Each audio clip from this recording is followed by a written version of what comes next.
All right, get ready because today we're going to level up your protein knowledge, right? Yeah. We're going deep on this study about dietary protein, how it impacts muscle mass, and how much we actually need for muscle growth. You know, people often think if they're hitting that RDA for protein, they're good, but that's really just the minimum to avoid a deficiency.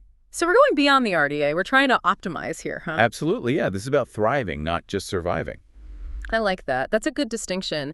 There's so much confusion about protein. Like how much is too much or is it bad for you? It really is. That's why this study, Dietary Protein and Muscle Mass, translating science to application and health benefit, is so helpful. Okay, so let's unpack this. Where do we even start with protein and how it works in our bodies? Well, you got to think of your muscles like they're constantly under construction. Even when you're just sitting here, your body's breaking down muscle protein and rebuilding it. Like a continuous cycle. Exactly. When you haven't eaten in a while, you break down more muscle than you build. We call that a negative protein balance. Makes sense. But eating, especially protein, tips the scales back, helps you build muscle back up, stronger. Okay, so how does the amount of protein we eat actually influence this process? Well, the more protein you consume, especially after exercise, the greater the potential for muscle growth. Like giving your body the building block. Exactly. Think of it like that construction project, right? So if I hit the gym hard, I better be eating my protein after, huh? It's not quite that simple. It's not just tea about the amount. It's also the quality of the protein, how it's consumed. Okay, so what do you mean by quality? Is all protein created equal? That's a good question. Protein quality refers to how easily your body can digest it, absorb it, and the types of amino acids it has. Oh, right, the amino acids. So are you saying some proteins are better than others? Some are considered complete, meaning they have all 9 essential amino acids that our bodies can't make on their own. So we need to make sure we're getting all of those essential amino acids. You got it. And Mm. that's where variety comes in. You can get all of them by, for example, combining plant-based proteins like beans and rice. This is starting to sound like a puzzle needing all the right pieces. It is a bit like that. But before we get into all those specifics, let's go back to something you mentioned earlier, the RDA for protein. You said it's not ideal, just the minimum to avoid problems. What did you mean by that? Well, the RDA is based on older research, specifically nitrogen balance studies, which have limitations and might not reflect the optimal amount for, say, building muscle. So you're saying those studies could be outdated, underestimating how much protein we actually need? It's a valid concern. They focus on preventing deficiency, not optimizing for muscle growth, metabolic health, or aging well. Okay, so what about the AMDR, the acceptable macronutrient distribution range? That seems a bit more flexible, right? 10 to 35% of our daily calories from protein. Right. The AMGR gives us a broader range. But even then, the way they determine it, by subtracting carbs and fat ranges from 100%, seems a bit, arbitrary. It does. Why that way? It makes me wonder if there's a more personalized way to figure it out. I think that's where nutrition science is headed. Individualized approaches. But for now, if we're trying to figure out how much protein is enough, where do we even start? Aiming for the higher end of that AMDR, closer to 30% of calories from protein, is a good starting point for most people. So should we be, tracking our protein intake? Calculating percentages? It can be helpful if you're serious about optimizing, yeah. But for most, just focusing on having a good source of protein at each meal and snack is a great start. All right, so let's say someone's trying to build muscle, they increase their protein intake. What kind of impact can they expect to see? Studies have shown that those who consume adequate protein, especially after resistance training, experience greater strength and muscle gains. It's like giving your muscles the fuel they need after a workout. So timing matters too, huh? Yeah, that post-workout window is key. What about for people trying to lose weight? How does protein fit in there? Well, this is where things get really interesting. Studies show those who eat more protein while dieting lose more fat and less muscle than those on a low-protein diet. Wait, so protein can help preserve muscle even when you're trying to lose weight? Exactly. It all goes back to maintaining that positive protein balance. Even in a calorie deficit, protein helps protect those muscles from being broken down. So it's about giving your body the right fuel to burn fat, but keep the muscle you've worked for. Exactly. Muscle is metabolically active tissue, burns more calories at rest than fat. So preserving muscle helps boost your metabolism long term. Wow, so protein is important for building muscle and for keeping it. What about as we get older? Does protein's role change as we age? As we age, our bodies become less efficient at building and maintaining muscle mass. natural part of aging, but it can be made worse by inactivity and not eating enough protein. So as we get older, protein becomes even more important. Definitely. Getting enough protein can help slow down age-related muscle loss. That's called sarcopenia. Helps you stay strong, mobile, independent as you age. This is eye-opening. I feel like we're discovering a whole new importance for protein. But, there are a lot of concerns out there about eating a high-protein diet. Can we talk about some of those? Absolutely, yeah. There are a lot of myths and misconceptions. Let's separate fact from fiction. Okay, let's do it. I know a lot of people worry about protein's effect on their kidneys. Is that something we should be worried about? If you have pre-existing kidney problems, you should always talk to your doctor about what's safe. But for healthy individuals, no evidence suggests that eating more protein within the AMDR will damage your kidneys. So protein itself isn't the issue for most people when it comes to kidney health. Right. In fact, studies show that even with higher protein intake, like 1.4 grams per kilogram of body weight, way above the RDA, blood urea nitrogen levels, or BUN, stay normal. Hold on, BUN. What's that? Oh, BUN's a waste product in your blood. High levels can mean kidney problems. But these studies show even high protein doesn't raise BUN in healthy people. Okay, that's good to know, so we can put that myth to rest. What about bone loss? I hear that a lot, especially as people get older. That's another one. There's this old acidity theory that protein makes your body too acidic, leading to calcium loss from bones. It's been debunked. In fact, research shows higher protein intake might actually protect against osteoporosis. So getting enough protein could actually be good for my bones. This is why understanding the science is so important. Absolutely. It challenges a lot of what we think we know. Yeah. And we're just scratching the surface. It's a lot to take in. Before we move on, I want to address protein and inflammation. I heard it can be inflammatory, but also anti-inflammatory. What's the truth? There are some studies suggesting a link between high protein and inflammation. But we need to look at the whole picture. Larger studies, like the Framingham Heart Study, found that higher protein intake, especially plant-based, might actually be linked to lower inflammation. So it's not as simple as just one study saying one thing, right? Right, exactly.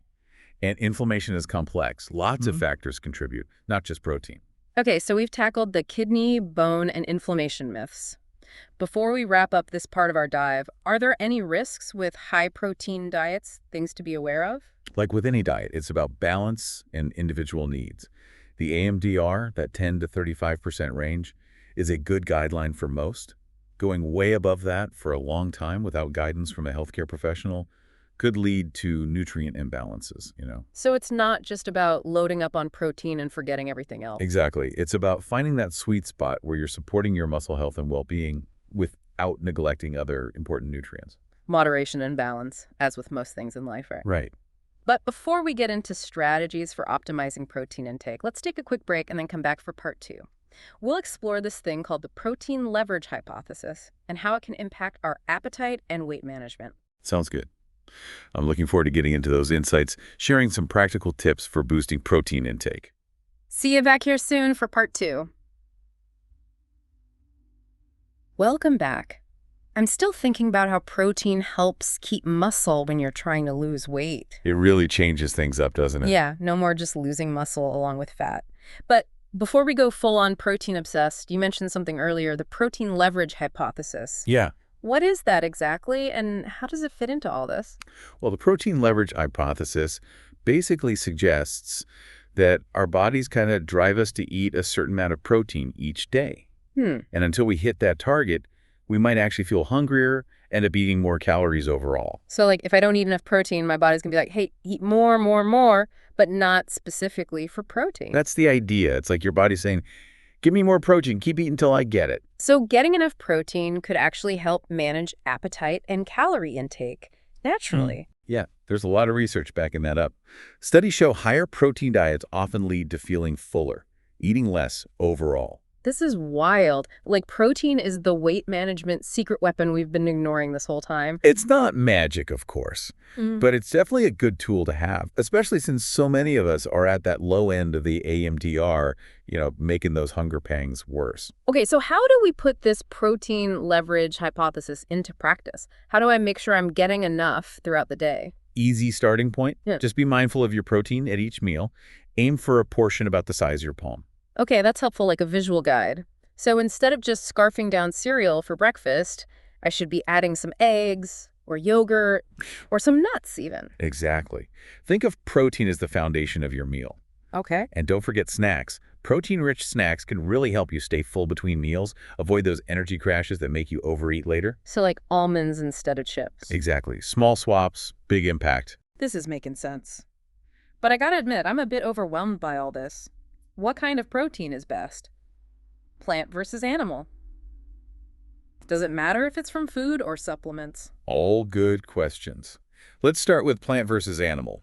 Both can be great sources of those essential amino acids, but there are some differences. Okay, tell me more. Animal proteins, they're usually complete, meaning they've got all 9 essential amino acids in good amounts. Plant proteins, sometimes they're lacking in 1 or 2. So do I gotta stick to animal protein then? Not necessarily. You can absolutely get all the essential amino acids from plants by combining different sources. Hmm. Like beans and rice, that classic combo makes a complete protein. It's like that protein puzzle again, gotta get all the pieces. Exactly right. Be smart about your food choices. Build those balanced meals. This is good stuff. What about protein supplements? Are those okay if I can't get enough from food alone? Supplements can be handy to boost your intake, especially for athletes or people with really high needs. But whole foods first, right? Absolutely. Whole foods are just packed with nutrients, fiber, antioxidants you won't find in a powder. It's about quality, not just quantity. Exactly. Now, we've been talking to protein a lot, but it's important to say everyone's needs are different. Age, how active you are, health goals, even your genes can play a role. So there's no magic protein number that works for everyone. Nope. Just like any other nutrient, find what works best for you.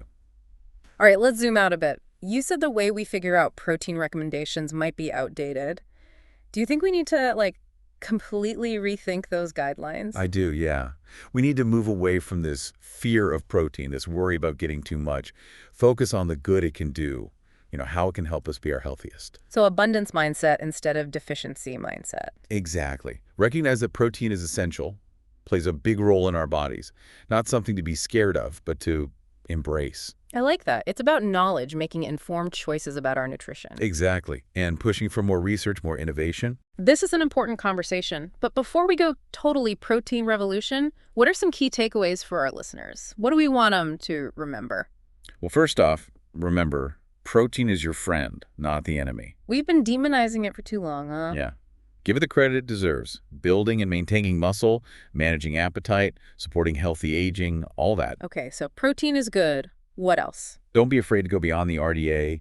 That minimum isn't optimal for everyone, especially if you're active, want to build muscle, manage weight. Challenge those old guidelines. Find what works for you. Right. And remember, quality matters. Variety is key. Animal and plant sources, getting all those essential amino acids. Good advice. Anything else? Timing. Protein after workouts helps those muscles recover and grow. Okay, got it. Key takeaways covered. But before we move on to final thoughts, I want to talk about something I hear a lot. The cost of protein. Yeah, that's a valid concern. It can be pricey. It can, but there are ways to make it more affordable. Okay, tell me more. I'm all ears. Prioritize plant-based protein sometimes. You have beans, lentils, tofu. They're usually cheaper than animal protein. Good point. And they're so versatile. Right. And buying in bulk can help save money, too. Don't be afraid to get creative with recipes. Tons of budget-friendly, protein-packed meals out there. Great advice. So even on a budget, getting enough protein is possible. It just takes some planning. Exactly. Investing in your health is always worth it. Well said. Ready for some final thoughts and wrapping this whole protein deep dive up? I'm ready. All right, we've busted some myths, dug into the science, and even talked about making protein fit in your budget. What's the big takeaway here? What do we want people to remember?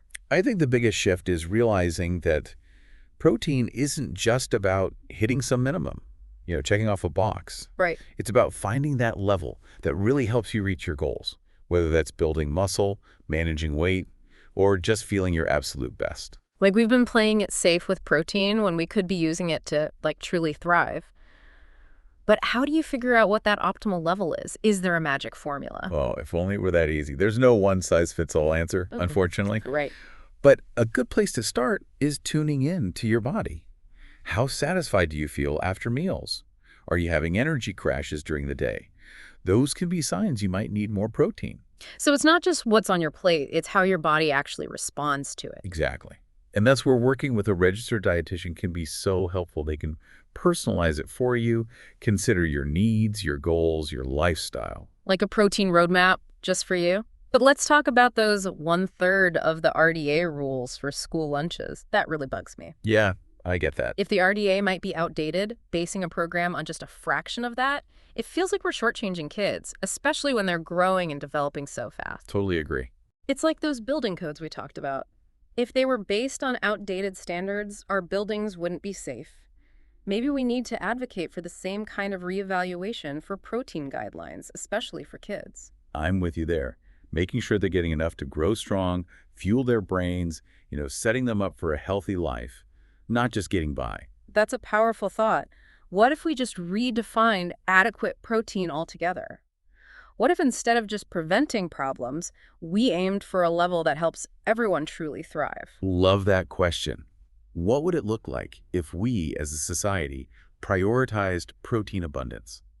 How much healthier, more energetic could we be if we really tapped into protein's potential? This has been an eye-opening deep dive. I feel like I've gone from protein curious to protein confident. Hope our listeners feel the same. Me too. But remember, this is just the start. As research evolves, we'll probably learn even more about how amazing protein is for our health. So stay curious, stay informed, keep experimenting to find what works best for you. If you want to go even deeper on this, check out the study we've been talking about, Dietary Protein and Muscle Mass, Translating Science to Application and Health Benefit. It's on the National Institutes of Health website. And as always, if you've got specific questions or concerns, talk to a registered dietitian. They can give you personalized guidance. That's all for today's deep dive into dietary protein. Until next time, keep exploring, keep learning, and keep asking those great questions.